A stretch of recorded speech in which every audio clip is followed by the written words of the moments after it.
Hi, welcome back to the Leadership Help Desk, where we try not to screw things up to begin with.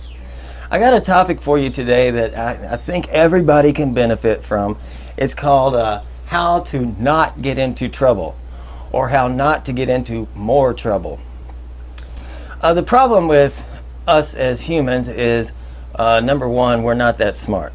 I know when I say that, I offend so many people, and when I was told I wasn't very smart, boy, it got my attention, and I started paying attention, and now I realize that no, we're really not that smart. Why are we all so damn stupid is the question. But this will help. Emotional intelligence is a book, maybe even multiple books, but this is my boiled down version of emotional intelligence and how to not get into more trouble. We are in life, we have situations, many of our days are ho-hum, nothing happens, it just goes as planned. But then we do have situations where the situation freaks us out and we tend to react too quickly. We make assumptions.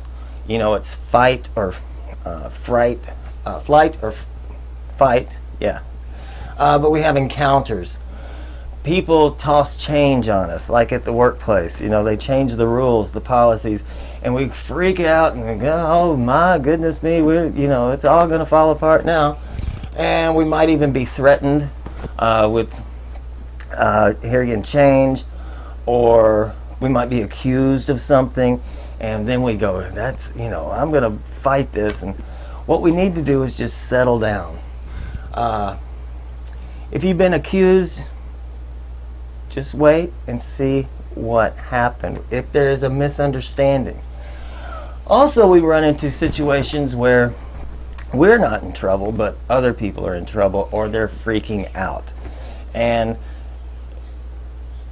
there's no need for you to freak out to further freak them out. What we need is a level head, somebody who has the ability to think. And this takes some practice. So we'll have our situation, and then step number 2 is don't just do something. Stand there. The old phrase is, don't just stand there, do something. No, not with this. Emotional intelligence is maintaining control, reading the situation, and just maintaining your emotions. We are going to listen and think, listen to whatever people have to say, and we're going to be thinking about it. And we're going to try not to make assumptions. Assumptions get us into more trouble than you can imagine. We're going to manage our emotions. We're going to listen and think and stay calm. That's the phrase these days, right? Stay calm. Don't freak out.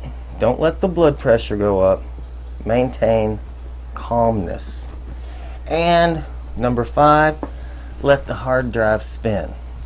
While you're letting this situation unfold, and sometimes it's very fast, sometimes you have all night, all week to think about it, but we're going to let that hard drive spin.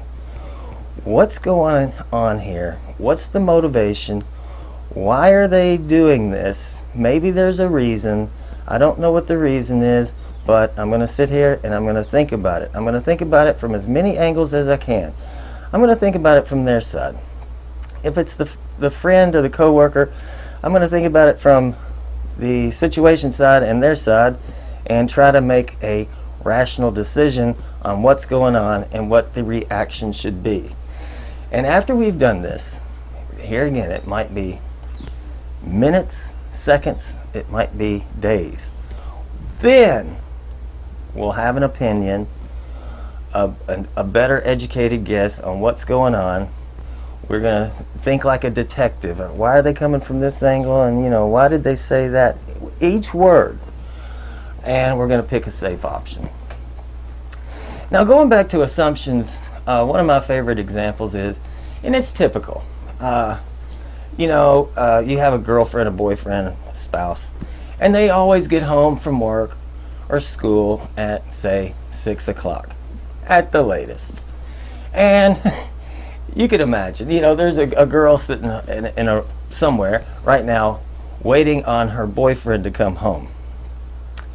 And the boyfriend does not come home by 6.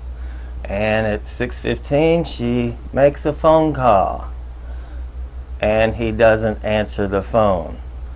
Okay, now what is she doing? She's thinking, oh boy, there's something is up. Oh, maybe it's just traffic. At 6:45, she makes another phone call, no answer. 7:30, makes a phone call, there's no answer. What is she thinking right now? She's freaking out. And really, she's mad, but it's really fear of rejection that takes over. See, all these little fears screw us up. And, by 8:30, she has thrown the dinner away, and she's starting to stack up his possessions. And at 9:30, she goes, I'm going to call him one more time, and if he doesn't answer, and then she's probably going to hit the bottle of wine. And at 10 o'clock, he still won't answer the phone. She has all of his possessions out in the backyard, piled up neatly above some very flammable material, and she's going to flare it up. And, who knows, gives away the dog. And only to find out the next morning that the boyfriend had been in a car wreck. And now he's in the hospital. So she rushes to the hospital, and the boyfriend says, oh, yeah, it's so chilly in here. Can you bring me my favorite sweater? And when you're at home, take a video of my dog. And she's screwed because she burned all the clothes. She gave away the dog. The guy was in the hospital. Don't make assumptions. Don't fall into that false fear thing and freak out and cause yourself more trouble. How to not get into trouble and more trouble. Now, I've been in several situations. I got caught without car insurance, and I did not know it had expired. Where we are, they put a tag on your windshield. I guess maybe they do that everywhere, I don't know. But the date is on the outside and you can't see it from the inside, even though there's a spot on the inside side where you can put the date, but they never do. And that's big trouble here. That's big trouble. And I maintain control. I could get arrested and my truck taken away. And somehow, in that situation, I gotta get this police officer on my side so he understands. And it's sure, sir, you've seen this situation probably 3 or 4 times even today. And he says a lot more than that. And I said, well, see, it happens. We can't see the thing. And by the way, can I just go get insurance? No, you're not. And finally, I talk him into letting me leave the vehicle at the checkpoint. And I say, well, I can't go I got to go get my paperwork at home. And the guy actually hails a taxi for me. Hey, the man needs a taxi over here. Help him out.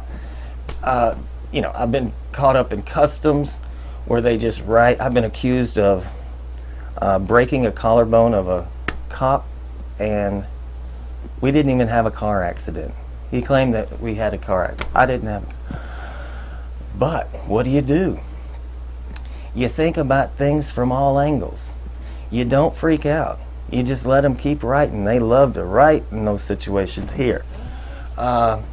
Think about the coworker who gets an email and just freaks out because they use some word, and then you've got to get that coworker to thinking, well, maybe they just weren't thinking.